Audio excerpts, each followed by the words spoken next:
अब हम आपको पाकिस्तान की सबसे खतरनाक मिसाइल के बारे में बताएंगे और ये है झूठ और दुष्प्रचार की मिसाइल। उनकी असली मिसाइलें तो चली नहीं, लेकिन झूठ और दुष्प्रचार की मिसाइलें वो अब भी लगातार दाग रहा है।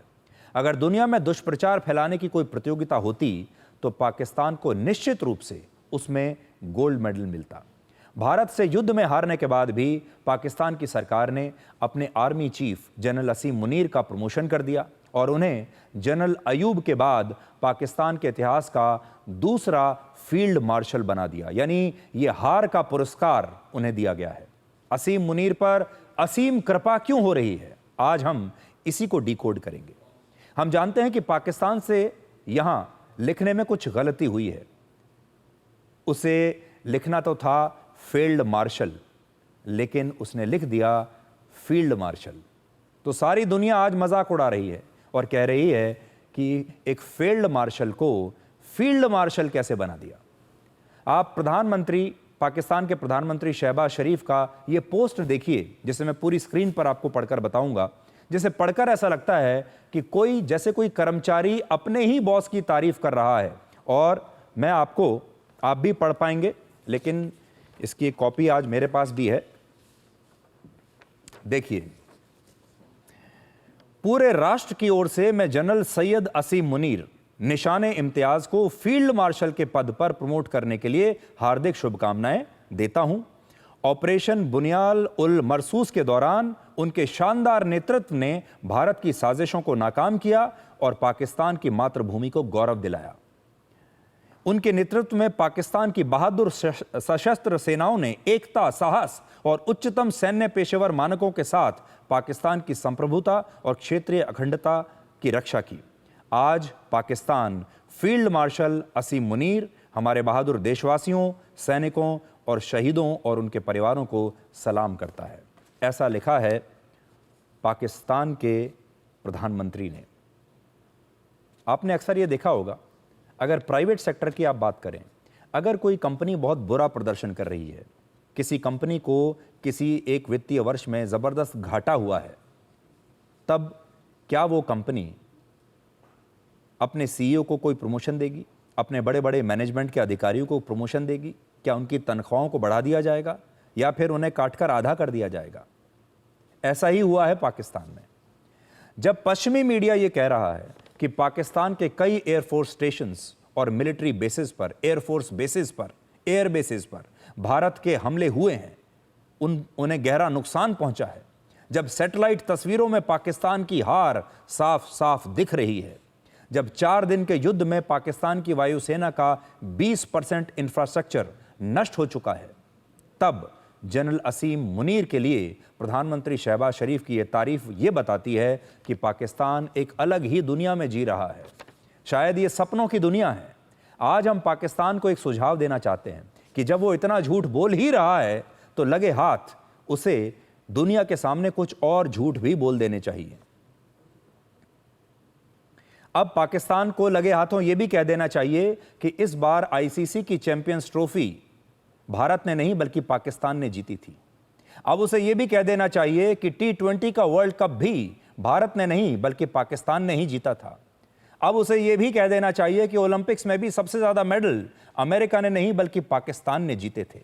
अब उसे यह भी कह देना चाहिए कि चंद्रमा के दक्षिणी ध्रुव पर अपने पहले यान की लैंडिंग भारत ने नहीं बल्कि पाकिस्तान ने कराई है, वो चांद तक पहुंच चुका है। अब उसे यह भी कह देना चाहिए पाकिस्तान दुनिया की सबसे बड़ी अर्थव्यवस्थाओं में से एक बन चुका है और पाकिस्तान में हर तरफ खुशहाली ही खुशहाली है। उसे दुनिया को यह भी बता देना चाहिए। इसके अलावा पाकिस्तान यह झूठ भी बोल सकता है कि पाकिस्तान इंटरनेशनल एयरलाइंस यानी PIA दुनिया की नंबर 1 एयरलाइन बन गई है। और यहां आपके लिए एक क्विज भी है। क्या आपको पता है कि पाकिस्तान की स्पेस एजेंसी का नाम क्या है? बहुत याद करने पर, ढूंढने पर भी आपको नहीं मिलेगा।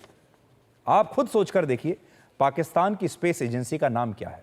आपने इसका नाम सुना नहीं होगा, लेकिन आज आपको यह बता देते हैं कि इसका नाम है space and upper atmosphere research commission. यह नाम आप याद रखिएगा, क्योंकि जिस गति से पाकिस्तान झूठ बोल रहा है उससे हो सकता है कि वो भविष्य में यह ऐलान कर दे कि इस स्पेस एजेंसी ने अमेरिका की स्पेस एजेंसी नासा को भारत की स्पेस एजेंसी इसरो को भी पीछे छोड़ दिया है। यानी जब पाकिस्तान झूठ बोल ही रहा है तो लगे हाथों उसे ये सारे झूठ भी बोल देने चाहिए, ताकि पाकिस्तान के लोग इनका भी अच्छी तरह से जश्न मना लें। सोचिए, एक ऐसा आर्मी जनरल जो पाकिस्तान में मौजूद आतंकवादी अड्डों की रक्षा नहीं कर पाया, जिसकी नाक के नीचे भारतीय सेना ने पाकिस्तान के कम से कम 11 एयरबेसेस को गहरा नुकसान पहुंचाया। हाई अलर्ट होने पर भी पाकिस्तान भारत के किसी भी हमले को रोक नहीं पाया। भारत पर हुए पाकिस्तान के सारे हमले नाकाम हो गए। भारतीय हमलों में 100 आतंकवादी मारे गए। इनमें आतंकवादी मसूद अजहर के परिवार के भी 10 लोग थे। और जिसने इस युद्ध में बुरी तरह से हारकर चीन और तुर्की जैसे देशों के हथियारों की दुनिया के बाजार में नाक कटवा दी, ऐसे फेल्ड आर्मी चीफ को पाकिस्तान ने फील्ड मार्शल बना दिया। और आप इस तस्वीर को देखिए, जिसमें आर्मी चीफ जनरल असीम मुनीर के सीने पर 12 शौर्य मेडल्स लगे हुए हैं, जबकि उनकी उपलब्धियों में मेडल मिलने जैसा कुछ भी नहीं है। उनके सेना में रहते हुए पाकिस्तान 1999 का कारगिल युद्ध और अब 2025 के इस युद्ध में हारा। हो सकता है कि ये मेडल जनरल मुनीर को सांप सीढ़ी में जीतने के लिए मिले हों, लूडो या ताश के पत्तों के खेल में जीतने के लिए मिले हों, क्योंकि इन खेलों में किस्मत से फैसला होता है, हुनर से और बहादुरी से नहीं। और अब तक जनरल असीम मुनीर को भी उनकी जिंदगी में जितने प्रमोशन मिले हैं, उनमें किस्मत के सिवाय उनकी कोई बड़ी उपलब्धि नहीं रही। इसलिए अगर सांप सीढ़ी का गेम होता तो उसमें तो उन्हें गोल्ड मेडल मिल सकता है, शौर्य मेडल मिल सकता है, लेकिन असली युद्ध में नहीं। और इस बार तो उनके आर्मी चीफ रहते हुए पाकिस्तान का एयर डिफेंस सिस्टम भी नष्ट हो गया और उसके 300 से ज्यादा ड्रोन्स और मिसाइलों को भारत ने मार गिराया। लेकिन इस शर्मनाक हार के बाद भी जनरल असीम मुनीर फील्ड मार्शल से फील्ड मार्शल बन गए। इसलिए आज पूरी दुनिया को यह देखना होगा कि पाकिस्तान झूठ बोलने में माहिर है। और जैसा कि हमने कल भी यह बताया था कि गेम अब बदल चुका है। अब सिर्फ जीतने से काम नहीं चलता, अब जीतने के साथ साथ जीतते हुए दिखना भी जरूरी है। जीतने के साथ साथ पूरी दुनिया को यह भरोसा दिलाना जरूरी है कि हम जीत चुके हैं। भारत के लिए इस युद्ध में सिर्फ यही सीख है कि उसने युद्ध तो जीत लिया, लेकिन अब उसे जीतते हुए दिखना है। इस जीत के सबूत देने हैं जो भारत दे चुका है, और पूरी दुनिया को यह कन्विंस करना है कि भारत अब एक सुपर पावर बन चुका है और भारत और पाकिस्तान की असल में कोई तुलना है ही नहीं। आज भी पश्चिमी देशों में बहुत सारे एक्सपर्ट्स भारत और पाकिस्तान को एक साथ रखकर देखते हैं। भारत की तुलना पाकिस्तान से की जाती है, भारतीय सेना की तुलना पाकिस्तान की सेना से की जाती है। समय आ गया है जब पूरी दुनिया ये जान ले कि असल में भारत और पाकिस्तान की कोई तुलना है ही नहीं। भारत उससे कहीं ज्यादा आगे निकल चुका है।